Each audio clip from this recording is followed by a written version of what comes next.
What if I told you that one of the most trusted exercises for building strong glutes, the squat, might actually be making your body less stable after 60? Prepare to have your understanding of lower body strength challenged, because the very movement you rely on could be quietly undermining your balance and independence. For decades, we've been told the same thing: if you want strong hips, strong legs, and a strong backside, you need to do squats. And to be fair, squats aren't inherently bad or useless, they're not the enemy. But here's the crucial question almost no one asks: what if the way most people over 60 are doing squats is no longer serving their body as effectively as they believe? Here's something that shocked even me, as someone who works with older adults every day.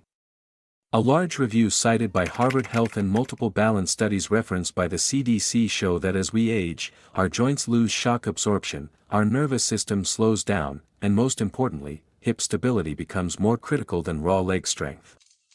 In fact, falls are now the #1 cause of injury-related death in adults over 65. This isn't a minor statistic. What surprised researchers most was this: it's not weakness that predicts most falls, it's instability. Not how much you can lift, not how hard you train, but how well your hips and brain can keep you balanced when life moves you sideways, backward, or off-center. And here's why this matters: the #1 exercise most people trust for their lower body is so common, so familiar, that almost no one ever questions it. Yet, done the wrong way or done alone, it may quietly make your body less stable over time. And the #1 movement we'll cover today. It's so simple, most people completely overlook it. Yet, it may be one of the most important exercises for staying upright, confident, and independent after 60. Before we dive in, drop a comment with your first name, age, and where you're watching from. This is more than just a video, it's a community of strong, smart adults over 60 choosing better movement one step at a time. Let's move forward together. Today, we're uncovering 4 glute exercises that outperform squats. Not because they're harder, but because they're smarter. These movements are designed to target the muscles that matter most after 60, especially the often ignored gluteus medius, to help reduce your risk of falls, support your spine, and improve real-world balance. All 4 are backed by real science. And trust me, #1 is so simple and so overlooked, it just might change the way you think about lower body strength forever. 4. Side-lying hip abduction. On the surface, this exercise sounds almost too simple. Just lie on your side and lift your leg. Surely that can't replace a squat, right? But here's what most people don't realize after 60, the most important muscles for balance aren't the big, bulky ones, they're the small stabilizers. And one of the most overlooked is the gluteus medius. While squats do a good job working your gluteus maximus, the large muscle that gives your backside shape, they barely activate the gluteus medius, which plays a very different role. The gluteus medius helps keep your pelvis level when you walk, stabilizes your hips when you stand on one leg, and prevents your knees and lower back from compensating. When this muscle is weak, your body doesn't just stop at cheats. Your lower back starts doing too much, your knees collapse inward, and your balance slowly declines until one day you ask, why do I feel so off when I walk, even though I'm exercising? This isn't about laziness or lack of effort, it's about targeting the right muscles, and squats simply don't go deep enough. A 2019 study published in the Journal of Geriatric Physical Therapy followed adults over 55 who added this one move to their weekly routine. After just 6 weeks, single-leg balance improved by 28%, walking stability scores rose by 22%, and reports of lower back fatigue went down, all without lifting a single weight. How to do it: lie on your side on a mat or firm surface. Bend your bottom leg slightly for support. Extend your top leg straight out, just slightly in front of your torso. Now, here's the key point: point your top toe downward toward the floor. This activates internal rotation at the hip, which targets the gluteus medius more directly. Slowly lift your top leg upward, but lower it down with control. No bouncing, no rushing, just precision and purpose. Aim for 10 to 15 repetitions per side, 2 to 3 times per week. You'll feel it on the side of your hip, not your thigh or lower back. This simple move does what squats can't. It strengthens the muscle that keeps you standing tall without asking your knees or spine to pay the price. Number 3, posterior hip abduction. At first glance, this might look like the same exercise we just covered. You're still lying on your side, you're still lifting your leg. So, why do it again? Because with just one small adjustment in your leg position and foot angle, you activate a completely different layer of muscle, and it's one that most people over 60 never train. Let's break it down. While the first version, side-lying abduction, targets your gluteus medius in its forward stabilizing role, this version shifts the angle of force and activates its posterior rotational fibers. Why does that matter? Because most real-world falls don't happen when you're standing still or walking straight.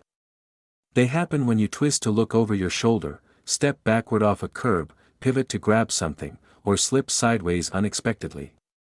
These are rotational movements, and they require your hips to resist rotation, not just support weight.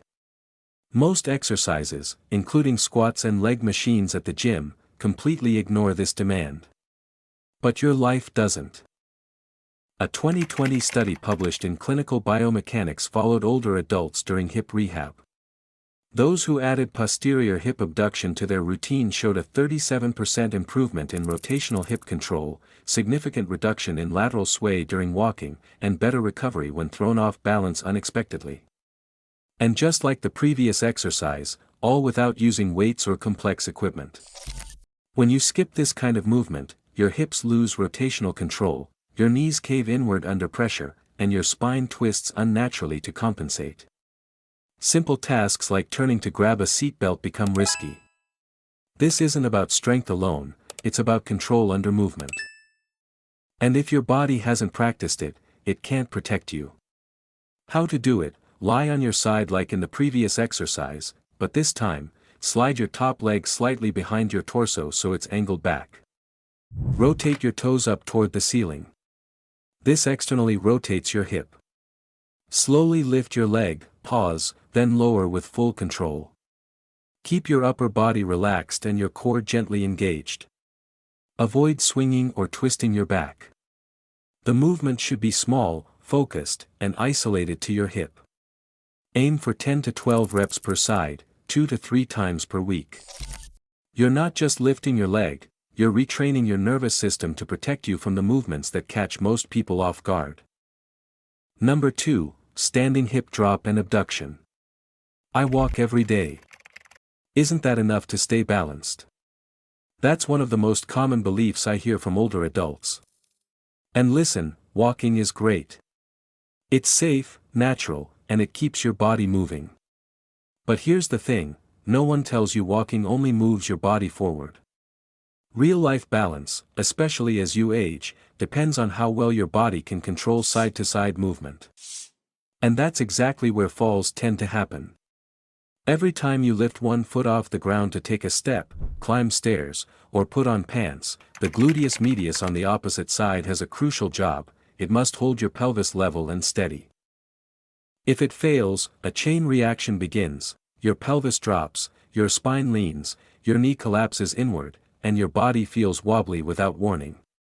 This subtle imbalance is one of the most common movement breakdowns in people over 60. And traditional exercises like squats, lunges, or leg presses barely touch this system. But this standing hip drop movement directly trains it.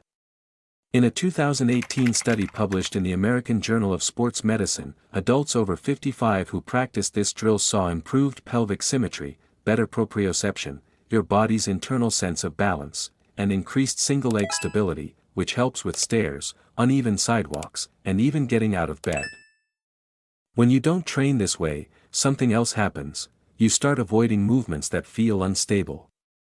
Avoidance turns into weakness, and weakness slowly erodes confidence, one step at a time. But it doesn't have to be that way. This exercise teaches your body how to regain lateral control, one small motion at a time.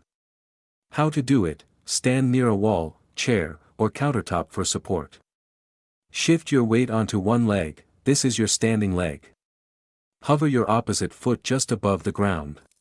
Let your hip on the standing leg drop slightly, your pelvis should tilt gently. Now, using your glute on the standing side, pull your hip back up into alignment. Optionally, swing the lifted leg slightly out to the side for added challenge. Control both the drop and the lift. No jerking or leaning. Start with 6 to 8 slow reps per side, focusing on control, not speed. As balance improves, aim for 2 to 3 sets per leg. This isn't just a leg movement, it's a message to your brain: I've got this.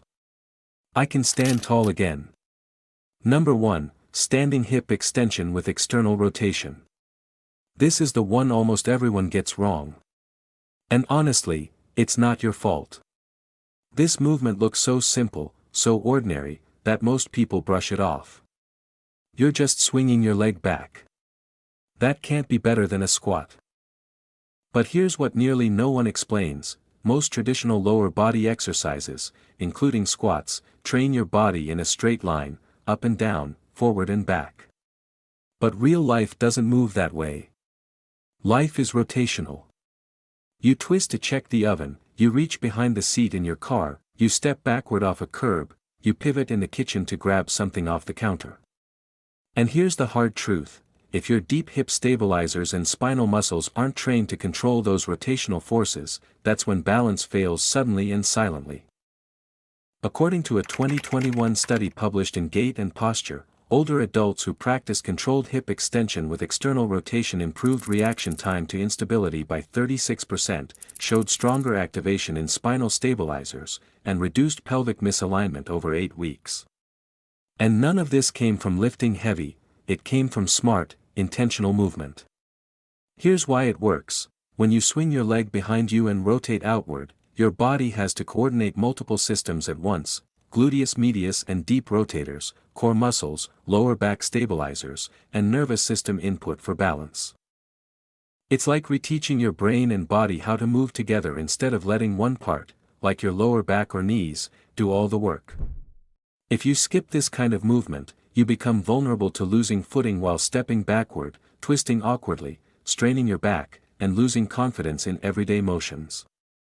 Strength isn't just about lifting more, it's about being able to move through life without fear. How to do it: stand sideways near a wall or sturdy surface. Shift your weight onto one leg, your standing leg. Move your opposite leg slightly behind your body. Now, rotate your toes on that leg outward, away from your body. Gently swing your leg back just a few centimeters while letting your upper body rotate slightly in the same direction. Pause.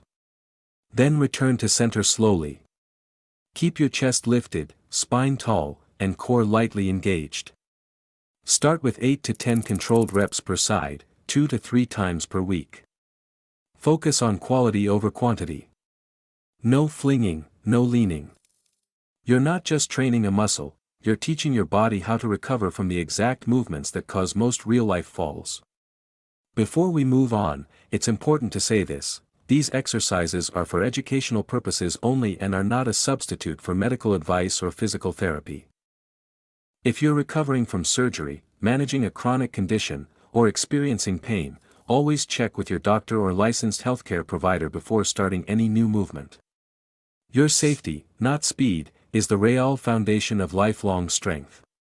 Modern medicine is powerful, but after 60, more isn't always better. You don't need to push harder. You don't need to lift heavier. You need movements that respect the wisdom of your body and the changes that come with age.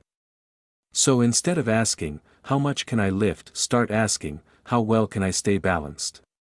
Can I move without fear or hesitation? Can I trust my body to support me every day?" That's what real strength means after 60. It's not found in gym mirrors or weight machines. It's found in your ability to climb stairs with ease, walk uneven ground with confidence, or pivot in the kitchen without bracing yourself. And these 4 simple exercises. They're not flashy. They don't require equipment. But they do what squats alone can't: they restore the brain-body connection that protects your independence for years to come. So start where you are, even if that means just lifting one leg today. Because what feels small now may be the very thing that keeps you standing tall tomorrow. Now, we want to hear from you. Which of these 4 movements surprised you most? Have you ever felt like traditional exercises weren't working anymore? Drop a comment below, we read every single one. Let's keep learning, growing, and moving together. If this helped you, give it a like, share it with a friend, and subscribe for more strength-focused guidance.